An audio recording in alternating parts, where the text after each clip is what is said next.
Good morning fourth class. बेटा मैंने आप लोगों को मैथ्स में एक्सरसाइज 5.4 करवाया था। ये चैप्टर हमारा पूरा कंप्लीट नहीं हुआ था। हमने लाइव क्लास में क्वेश्चन नंबर 5 तक डिस्कस किया था। तो इस वीडियो में मैं आपको क्वेश्चन नंबर 1 to 5 ही रिवाइज करवाऊंगी ताकि आपको ये चीज़ें अच्छी तरह समझ में आ जाएं। ठीक है, जो आगे के क्वेश्चंस हैं वो जब हमारा नेक्स्ट लाइव क्लास होगा हम तभी करेंगे। जो क्वेश्चंस हमने उस टाइम पर कंप्लीट कर लिए थे, जो कि question number 1 to question number 5 था, वही मैं आपको दोबारा समझाऊंगी ताकि आप लोगों को चीज़ें क्लियर रहें। ठीक है, तो ये हम कर लेते हैं। तो ये 1 to 5 क्वेश्चन आपको अपने नोटबुक में एज अ होमवर्क कंप्लीट करके रखना है। चलो स्टार्ट करते हैं। देखो फर्स्ट क्वेश्चन हमारा था, mister Ramesh bought a house for ₹5,25,000. He spent ₹70,580 on painting and decorating the house. He sold the house for ₹9,50,000. How much more money did he get than what he had spent? अब question समझो। इसमें कहा है कि mister Ramesh जो हैं उन्होंने एक हाउस बॉट किया, मतलब ख़रीदा। कितने रुपए में? 5,25,000 में उन्होंने एक घर ख़रीदा। फिर हमें कहा है ही spent ₹70,580 on painting and decorating the house. फिर उस घर को पेंट करवाने में, उसको डेकोरेट मतलब सजाने में उनका कितना खर्चा हो गया? 70,580। ख़रीदा कितने में था? 5,25,000 में ख़रीदा था और 70,580 और उन्होंने लगाया उसके पेंटिंग में और डेकोरेट करने में। फिर उन्होंने उस घर को बेचा। ही सोल्ड मतलब बेचना। Sold the house for ₹9,50,000। उन्होंने घर कितने में बेच दिया? 9,50,000 में उन्होंने घर को बेचा। How much more money did he get? अब उनको कितने ज़्यादा रुपए मिले than what he had spent? जितना उन्होंने खर्च किया था उस घर के ऊपर, उससे कितने ज़्यादा उनको मिले बेचने पर। तो हमने लिखा कि हाउस कितने में ख़रीदा? इतने में। उसके अदर एक्सपेंसेस मतलब डेकोरेट करने में, पेंटिंग में कितना खर्च हुआ? इतना। तो सबसे पहले तो पता लगाएंगे कि टोटल उनका खर्चा कितना हुआ था उस घर में। तो हमने क्या किया, हमने जितने में उन्होंने ख़रीदा था प्लस जितने में उन्होंने डेकोरेट और पेंटिंग करवाया था, दोनों को पहले प्लस कर दिया। जब हमने दोनों को प्लस किया तो हमें पता चला कि उसके टोटल कितने पैसे खर्च हुए थे? 5,95,580 रुपीज़ उसके खर्च हुए। और उन्होंने बेचा कितने में? इतने में।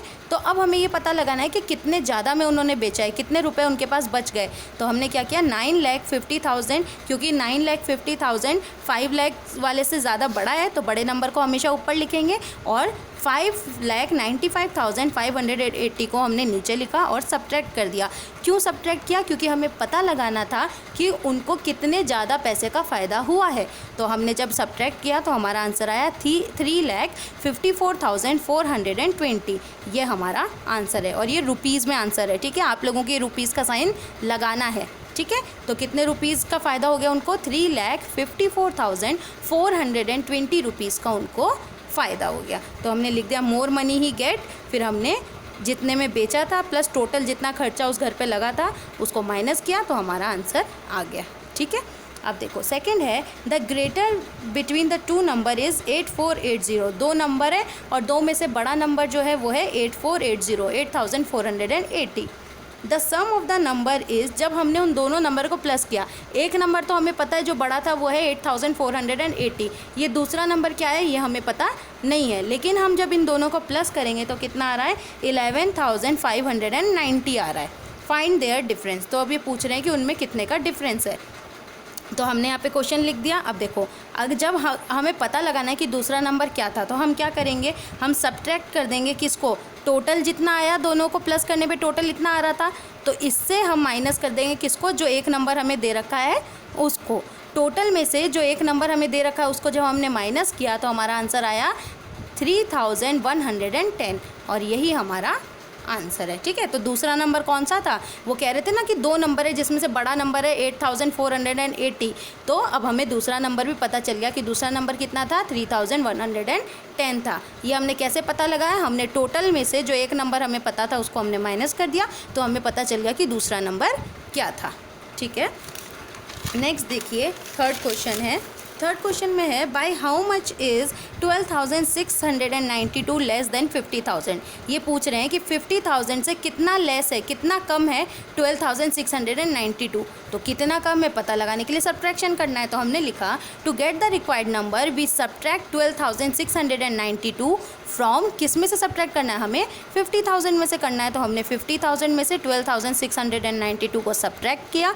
सब्ट्रैक्ट करने पर हमारा आंसर आया है 37,308। तो हमने लिख दिया कि 12,692 कितना लेस था, 37,300 लेस था, 308 लेस देन 50,000। यानी कि हमसे क्वेश्चन में पूछा था ना कि 50,000 से 12,692 कितना कम है, तो कितना कम है, 37,308 कम है। ठीक है, तो ये हो गया। फोर्थ क्वेश्चन में आपसे पूछा है by how much is 88,720 greater than 79,293। अब इसमें ये पूछ रहा है कि 88,720 कितना ज़्यादा है 79,293 से, कितना ज़्यादा है। तो कितना ज़्यादा है पता लगाने के लिए हम क्या करेंगे, माइनस। कितना कम है ये पता लगाने के लिए भी हम क्या करते हैं, माइनस। तो इसमें हमें कितना ज़्यादा है पता लगाना था, तो हमने 88,720 में से सब्ट्रैक्ट कर दिया 79,293 को, ताकि हमें पता चल जाए कि इनका डिफरेंस कितना है। तो इनका डिफरेंस कितना आया, 9,427 इज़ द आंसर। ठीक है। फिफ्थ क्वेश्चन में हमसे पूछा है Krishna subtracted a number from 79,843। 79,843 में से कोई नंबर को कृष्णा ने सब्ट्रैक्ट किया। वो नंबर क्या सब्ट्रैक्ट किया यह भी हमें पता नहीं है। एंड गेट द आंसर, लेकिन सब्ट्रैक्ट करने पर उसका आंसर कितना आया, सब्ट्रैक्ट करने पर उसका आंसर आया 22,625 आंसर आया। उसने इसमें से कितने नंबर को सब्ट्रैक्ट किया ये हमें पता नहीं है, लेकिन सब्ट्रैक्ट करने पर आंसर कितना आ रहा था, इतना। Which number did he subtract, तो उसने कौन सा नंबर सब्ट्रैक्ट किया होगा ये पता लगाने के लिए भी हम क्या करेंगे, सब्ट्रैक्ट कर देंगे। किससे, 79,843 में से हम 22,625 को सब्ट्रैक्ट करेंगे। जो ग्रेटर नंबर होता है वो हमेशा ऊपर लिखते हैं, जो स्मॉलर नंबर होता है वो हमेशा नीचे लिखते हैं। हमने इसको सब्ट्रैक्ट किया, सब्ट्रैक्ट करने पर हमारा आंसर आ गया 57,218। बेटा मैंने 2 बार आपको, एक तो लाइव क्लास के टाइम पे और एक अभी इस वीडियो में, 2 बार मैं आपको क्वेश्चन नंबर 1 से लेकर क्वेश्चन नंबर 5 तक समझा चुकी हूँ। ठीक है, फिर भी अगर आपको ये समझ में नहीं आए तो आप मुझसे फिर पूछ लेना, क्योंकि ये चीज़ें आपको आना बहुत ज़रूरी है। अगर आप क्वेश्चन अच्छी तरह से पढ़ लेंगे और क्वेश्चन को हिंदी में अच्छी तरह समझ लेंगे तो आपको ये क्वेश्चन करने में कोई भी प्रॉब्लम नहीं आएगी। और आप ये मत सोचना कि सब में सब्ट्रैक्ट ही तो होता है, क्योंकि आगे जाकर आपके कुछ क्वेश्चन ऐसे भी आएंगे जिसमें कभी प्लस करना होगा, कभी सब्ट्रैक्ट करना होगा, है ना, कभी एडिशन होगा, कभी सब्ट्रैक्शन होगा। तो बहुत ज़रूरी है कि आप ये समझें कि क्वेश्चन में आपसे पूछा क्या गया है। ठीक है, अगर आप क्वेश्चन हिंदी में अच्छी तरह समझेंगे तभी आप पता लगा पाएंगे कि उस क्वेश्चन में आपको एडिशन करना है या सब्ट्रैक्शन करना है। तो मैंने आपको 2 बार समझा दिया है, आप इसको दोबारा खुद से भी समझने की कोशिश करना। फिर भी अगर नहीं समझ में आए तो आप मुझसे पूछ सकते हैं। ठीक है, तो आपका होमवर्क यही रहेगा कि question number 1 to question number 5 आपको कंप्लीट करना है। कौन सी एक्सरसाइज का, एक्सरसाइज 5.4 का। इसकी PDF भी मैं आपको भेज रही हूँ, उस PDF में से देखकर आप अपना वर्क अपने नोटबुक में कंप्लीट कर लो और इन क्वेश्चंस की एटलीस्ट आप प्रैक्टिस करके रखो। फिर जब हमारी नेक्स्ट क्लास होगी तो हम क्वेश्चन नंबर 6 से स्टार्ट करेंगे। ठीक है, मिलते हैं फिर अपने नेक्स्ट क्लास में। Till then bye, take care.